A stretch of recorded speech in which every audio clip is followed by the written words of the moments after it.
San Lucas. At si Jesus na puspos ng Espiritu Santo ay bumalik mula sa Jordan at inihatid ng Espiritu sa ilang.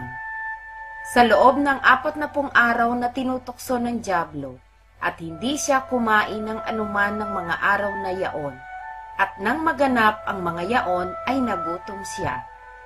At sinabi sa kanya ng dyablo, "Kung ikaw ang anak ng Diyos, ipag-utos mo na ang batong ito ay maging tinapay."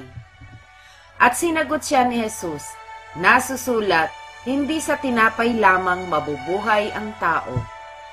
At iniakyat pa siya niya at ipinakita sa kanya sa sandaling panahon ang lahat ng mga kaharian sa sanglibutan. At sinabi sa kanya ng dyablo, "Sa iyo'y ibibigay ko ang lahat ng kapamahalaang ito at ang kaluwalhatian nila, sapagkat ito'y naibigay na sa akin, at ibibigay ko kung kanino ko ibig. Kaya nga kung sasamba ka sa harapan ko, ay magiging iyong lahat." At si Jesus ay sumagot at sinabi sa kanya, "Nasusulat, sa Panginoon mong Diyos sasamba ka, at siya lamang ang iyong paglilingkuran." At dinala niya siya sa Jerusalem, at inilagay siya sa taluktok ng templo, at sinabi sa kanya, "Kung ikaw ay anak ng Diyos, ay magpatihulog ka mula rito hanggang sa ibaba. Sapagkat nasusulat, siya ay magbibilin sa kanyang mga anghel tungkol sa iyo, upang ikaw ay ingatan. At aalalayan kanila ng kanilang mga kamay, baka matisod ka ng iyong paa sa isang bato."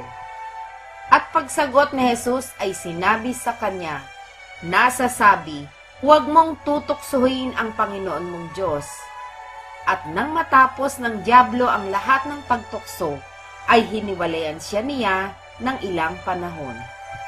At bumalik si Jesus sa Galilea sa kapangyarihan ng Espiritu, at kumalat ang kabantugan tungkol sa kanya sa palibot ng buong lupain. At nagtuturo siya sa mga sinagoga nila na niluluwalhati ng lahat. At siya'y napasa Nazaret na kanyang nilakhan, at ayon sa kanyang kaugalian, siya'y pumasok sa sinagoga ng araw ng Sabat at nagtindig upang bumasa. At ibinigay sa kanya ang aklat ng propeta Isaias, at binuklat niya ang aklat na nasumpungan niya ang dakong kinasusulatan. "Sumasa akin ang Espiritu ng Panginoon, sapagkat ako'y pinahiran niya upang ipangaral ang mabubuting balita sa mga dukha. Ako'y sinugo niya upang itanyag sa mga bihag ang pagkaligtas, at sa mga bulag ang pagkakita, upang bigyan ng kalayaan ang nangaapi, upang itanyag ang kaaya-ayang taon ng Panginoon."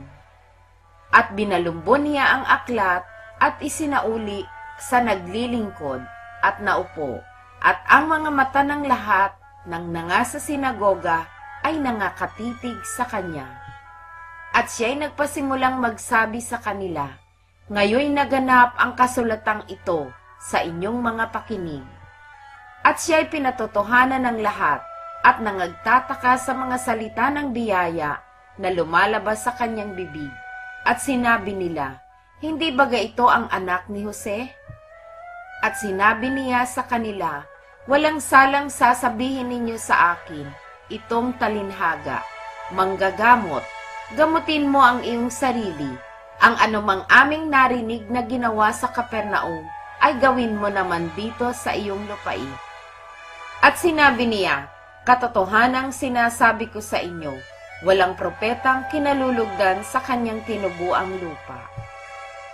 Datapot katotohanang sinasabi ko sa inyo, maraming mga baong babae sa Israel ng mga araw ni Elias, nang sarhan ang langit sa loob ng 3 taon at 6 na buwan, noong datna ng malaking kagutom ang buong sangkalupaan.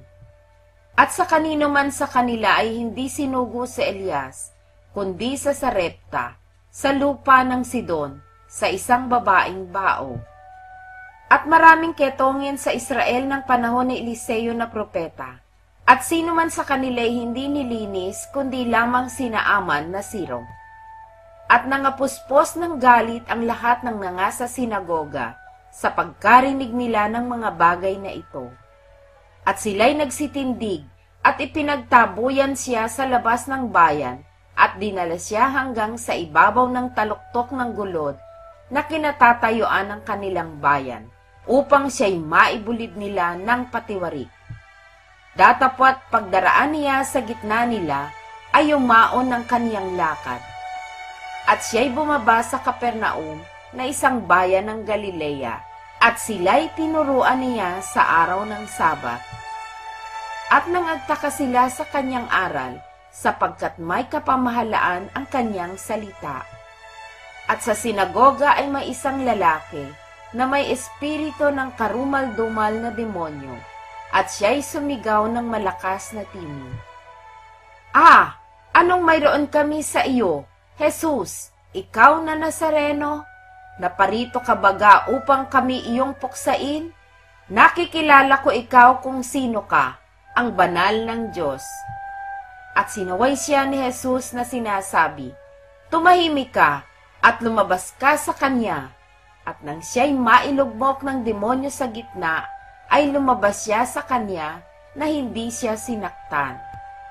At silang lahat ay nangagtaka at nangagsalitaan ng isa't isa, na nangagsasabi, "Anong salita kaya ito?" Sapagkat siya na may kapamahalaan at kapangyarihan, ay naguutos sa mga karumal-dumal na espiritu, at nagsisilabas sila. At kumakalat ang alingaw-ngaw tungkol sa kanya sa lahat ng dako, sa palibot-libot ng lupain yaon.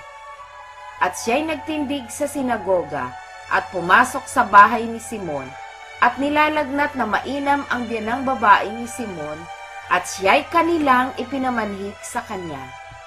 At tinunghan niya siya at sinaway ang lagnat at inibsan siya at siya'y nagtindig pagdaka at naglingkod sa kanila. At nang lumulubog na ang araw, ang lahat na may mga sakit ng sari-saring karamdaman ay dinala sa kanya at ipinatong niya ang kanyang mga kamay sa bawat isa sa kanila at sila'y pinagaling. At nagsilabas din sa marami ang mga demonyo na nagsisisigaw, na nagsasabi, "Ikaw ang anak ng Diyos," at sinasaway sila na di nila sila tinutulutang mangagsalita sapagkat naalaman nilang siya ang Kristo. At nang araw na, ay lumabas siya at naparoon sa isang ilang na dako, at hinahanap siya ng mga karamihan, at nagsiparoon sa kanya, at pinagpipilitang pigilin siya, upang huwag siyang humiwalay sa kanila. Datapwat sinabi niya sa kanila, "Dapat namang ipangaral ko sa mga ibang bayan ang mabubuting balita ng kaharian ng Diyos, sapagkat sa ganito ay sinugo ako." At siya'y nangaral sa mga sinagoga ng Galilea.